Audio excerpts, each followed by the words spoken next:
Acts 19 verses 21 to 41. After all this had happened, Paul decided to go to Jerusalem, passing through Macedonia and Achaia. After I have been there, he said, I must visit Rome also. He sent 2 of his helpers, Timothy and Erastus, to Macedonia, while he stayed in the province of Asia a little longer. About that time there arose a great disturbance about the way. A silversmith named Demetrius, who made silver shrines of Artemis, brought in a lot of business for the craftsmen there. He called them together, along with the workers in related trades, and said, You know, my friends, that we receive a good income from this business. And you see and hear how this fellow Paul has convinced and led astray large numbers of people here in Ephesus and in practically the whole province of Asia. He says that gods made by human hands are no gods at all. There is danger not only that our trade will lose its good name, but also that the temple of the great goddess Artemis will be discredited, and the goddess herself, who is worshipped throughout the province of Asia and the world, will be robbed of her divine majesty. When they heard this, they were furious and began shouting, Great is Artemis of the Ephesians! Soon the whole city was in an uproar. The people seized Gaius and Aristarchus, Paul's traveling companions from Macedonia, and all of them rushed into the theater together.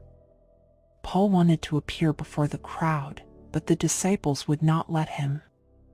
Even some of the officials of the province, friends of Paul, sent him a message begging him not to venture into the theater. The assembly was in confusion, some were shouting one thing, some another. Most of the people did not even know why they were there. The Jews in the crowd pushed Alexander to the front, and they shouted instructions to him. He motioned for silence in order to make a defense before the people. But when they realized he was a Jew, they all shouted in unison for about 2 hours, Great is Artemis of the Ephesians! The city clerk quieted the crowd and said, Fellow Ephesians, doesn't all the world know that the city of Ephesus is the guardian of the temple of the great Artemis and of her image, which fell from heaven? Therefore, since these facts are undeniable, you ought to calm down and not do anything rash. You have brought these men here, though they have neither robbed temples nor blasphemed our goddess. If, then, Demetrius and his fellow craftsmen have a grievance against anybody, the courts are open and there are proconsuls. They can press charges. If there is anything further you want to bring up, it must be settled in a legal assembly. As it is, we are in danger of being charged with rioting because of what happened today. In that case, we would not be able to account for this commotion, since there is no reason for it. After he had said this, he dismissed the assembly. Judges 11. Jephthah the Gileadite was a mighty warrior. His father was Gilead, his mother was a prostitute. Gilead's wife also bore him sons, and when they were grown up, they drove Jephthah away. You are not going to get any inheritance in our family, they said, because you are the son of another woman. So Jephthah fled from his brothers and settled in the land of Tob, where a gang of scoundrels gathered around him and followed him. Some time later, when the Ammonites were fighting against Israel, the elders of Gilead went to get Jephthah from the land of Tob. Come, they said, be our commander so we can fight the Ammonites. Jephthah said to them, Didn't you hate me and drive me from my father's house? Why do you come to me now, when you're in trouble? The elders of Gilead said to him, Nevertheless, we are turning to you now. Come with us to fight the Ammonites, and you will be head over all of us who live in Gilead. Jephthah answered, Suppose you take me back to fight the Ammonites, and the Lord gives them to me. Will I really be your head? The elders of Gilead replied, The Lord is our witness. We will certainly do as you say. So Jephthah went with the elders of Gilead, and the people made him head and commander over them. And he repeated all his words before the Lord in Mizpah. Then Jephthah sent messengers to the Ammonite king with the question, What do you have against me that you have attacked my country? The king of the Ammonites answered Jephthah's messengers, When Israel came up out of Egypt, they took away my land from the Arnon to the Jabbok, all the way to the Jordan. Now give it back peaceably." Jephthah sent back messengers to the Ammonite king, saying, "This is what Jephthah says: Israel did not take the land of Moab or the land of the Ammonites. But when they came up out of Egypt, Israel went through the wilderness to the Red Sea and on to Kadesh. Then Israel sent messengers to the king of Edom, saying, 'Give us permission to go through your country.' But the king of Edom would not listen. They sent also to the king of Moab, and he refused. So Israel stayed at Kadesh. Next they traveled through the wilderness, skirted the lands of Edom and Moab, passed along the eastern side of the country of Moab, and camped on the other side of the Arnon. They did not enter the territory of Moab, for the Arnon was its border. Then Israel sent messengers to Sihon king of the Amorites, who ruled in Heshbon, and said to him, 'Let us pass through your country to our own place.' Sihon, however, did not trust Israel to pass through his territory. He mustered all his troops and encamped at Jahaz and fought with Israel. Then the Lord, the God of Israel, gave Sihon and his whole army into Israel's hands, and they defeated them. Israel took over all the land of the Amorites who lived in that country, capturing all of it from the Arnon to the Jabbok, and from the desert to the Jordan. Now, since the Lord, the God of Israel, has driven the Amorites out before his people Israel, what right have you to take it over? Will you not take what your god Chemosh gives you? Likewise, whatever the Lord our God has given us, we will possess. Are you any better than Balak son of Zippor, king of Moab? Did he ever quarrel with Israel or fight with them? For 300 years Israel occupied Heshbon, Aroer, the surrounding settlements, and all the towns along the Arnon. Why didn't you retake them during that time? I have not wronged you, but you are doing me wrong by waging war against me. Let the Lord, the judge, decide the dispute this day between the Israelites and the Ammonites." The king of Ammon, however, paid no attention to the message Jephthah sent him. Then the Spirit of the Lord came on Jephthah. He crossed Gilead and Manasseh, passed through Mizpeh of Gilead, and from there he advanced against the Ammonites. And Jephthah made a vow to the Lord, "If you give the Ammonites into my hands, whatever comes out of the door of my house to meet me when I return in triumph from the Ammonites will be the Lord's, and I will sacrifice it as a burnt offering." Then Jephthah went over to fight the Ammonites, and the Lord gave them into his hands. He devastated 20 towns from Aroer to the vicinity of Minnith, as far as Abel-Keramim. Thus Israel subdued Ammon. When Jephthah returned to his home in Mizpah, who should come out to meet him but his daughter, dancing to the sound of timbrels? She was an only child. Except for her, he had neither son nor daughter. When he saw her, he tore his clothes and cried, "Oh no, my daughter! You have brought me down, and I am devastated. I have made a vow to the Lord that I cannot break."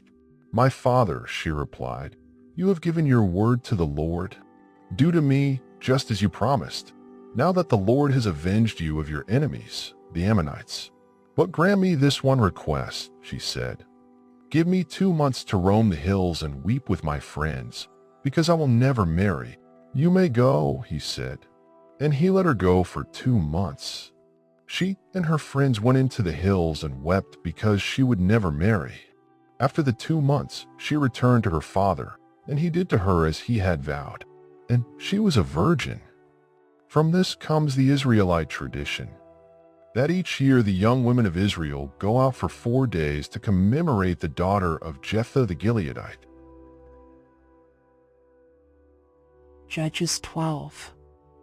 The Ephraimite forces were called out, and they crossed over to Zaphon.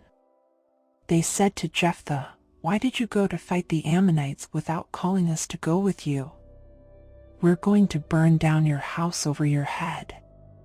Jephthah answered, "I and my people were engaged in a great struggle with the Ammonites, and although I called, you didn't save me out of their hands. When I saw that you wouldn't help, I took my life in my hands and crossed over to fight the Ammonites, and the Lord gave me the victory over them. Now why have you come up today to fight me?" Jephthah then called together the men of Gilead and fought against Ephraim.